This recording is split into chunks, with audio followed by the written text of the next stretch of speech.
ఈ Janasena wooden memento కోసం ఇప్పుడే ఈ వాట్సాప్ నంబర్ కి కాంటాక్ట్ చేయండి. పవన్ కళ్యాణ్ గారు పిఠాపురంలో పోటీ చేసినప్పటి నుంచి కూడా ఆయన పోటీ చేస్తారన్నప్పటి నుంచి కూడా ఒక సంచలనాలే నమోదవుతున్నాయి. ముఖ్యంగా పవన్ కళ్యాణ్ గారు ఏ మీటింగ్ పెట్టినా ఆయన ఏది మాట్లాడినా కూడా ఒక చరిత్రలో ఒక పేజీ ఆయన కోసం లిఖించే విధంగా ఆయన మాట్లాడుతూ ఉంటారు. ముఖ్యంగా నిన్న జరిగినటువంటి ఎలక్షన్స్కి ఏదైతే పోలింగ్ జరిగిందో ఇది కూడా ఒక రికార్డుగానే మిగిలిపోయింది.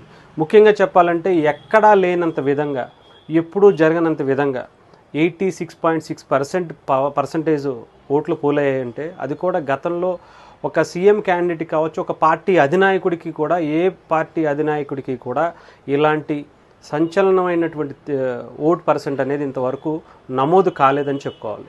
ఒక్క పవన్ కళ్యాణ్ గారు పిఠాపురంలో నిలబడుతున్నారు అని అంటేనే 86.6% అంటే ఎంత అభిమానం ఉంటే వాళ్ళు వేరే దేశాల్లో, వేరే రాష్ట్రాల్లో ఎక్కడెక్కడో జాబులు చేసుకునే వాళ్ళు కూడా పిఠాపురం చేరుకుని పవన్ కళ్యాణ్ గారి కోసం ఓటు వేయడానికి ముందుకొచ్చారు. పవన్ కళ్యాణ్ గారి యొక్క సిద్ధాంతాలను నమ్మి కావచ్చు, లేదంటే ఇంకొకటి నమ్మి కావచ్చు.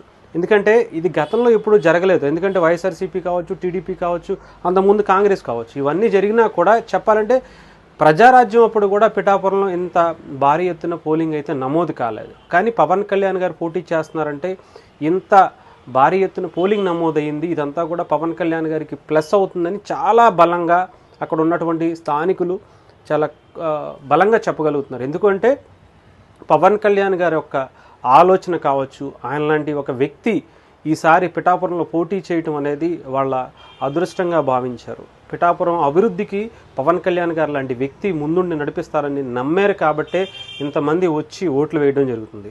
ఏదేమైనా కానీ పవన్ కళ్యాణ్ గారు రాజకీయాలనే కాదు, ఒక రకంగా చెప్పాలంటే ఎంతోమందిని ఇన్స్పైర్ చేస్తూ ఉంటారు. అలాంటిది పిఠాపురం ప్రజలను కూడా ఈసారి ఇన్స్పైర్ చేశారు.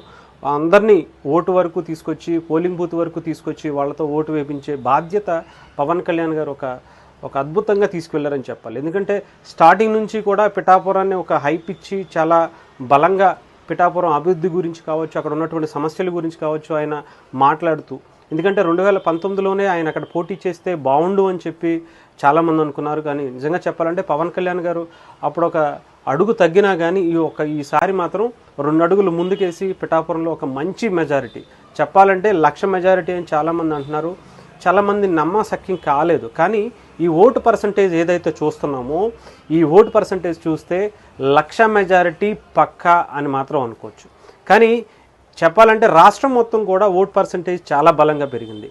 పవన్ కళ్యాణ్ గారు 21 స్థానాలే తీసుకున్నారు కదా అనుకునే వాళ్ళకి కూడా చెప్పాలంటే పవన్ కళ్యాణ్ గారు పోటీ చేసినటువంటి ఆల్మోస్ట్ అన్ని నియోజకవర్గాల్లో కూడా, అంటే 21 నియోజకవర్గాలతో పాటు 2 పార్లమెంట్ నియోజకవర్గాల్లో కూడా గత ఎన్నడూ లేనిది ఈ సంవత్సరం ఈ ఎలక్షన్స్కి ఓట్ పర్సంటేజ్ అనేది కూడా భారీగా పెరగటం నిజంగా పవన్ కళ్యాణ్ గారు లాంటి వ్యక్తి ఒక ఎమోషన్తో కూడుకున్నటువంటి ఆయనతో, అంటే ప్రజలకి ఒక బంధం ఏర్పడిపోయింది. ఆయన లాంటి వ్యక్తి ఈసారి రావాలి అని చెప్పి బలంగా కోరుకోవటం.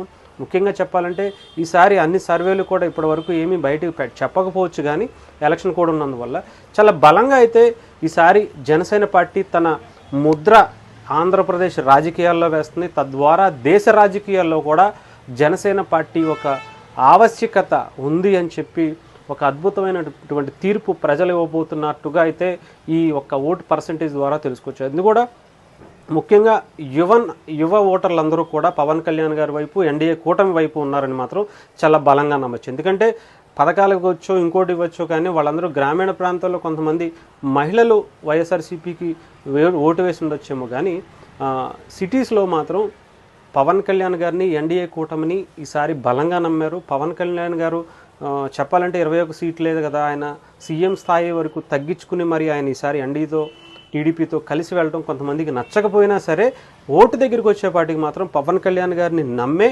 ఈసారి ఎన్డీఏ కూటమిని గెలిపించడానికి వాళ్ళంతా ప్రయత్నం చేశారని మాత్రం చాలా బలంగా చెప్పచ్చు.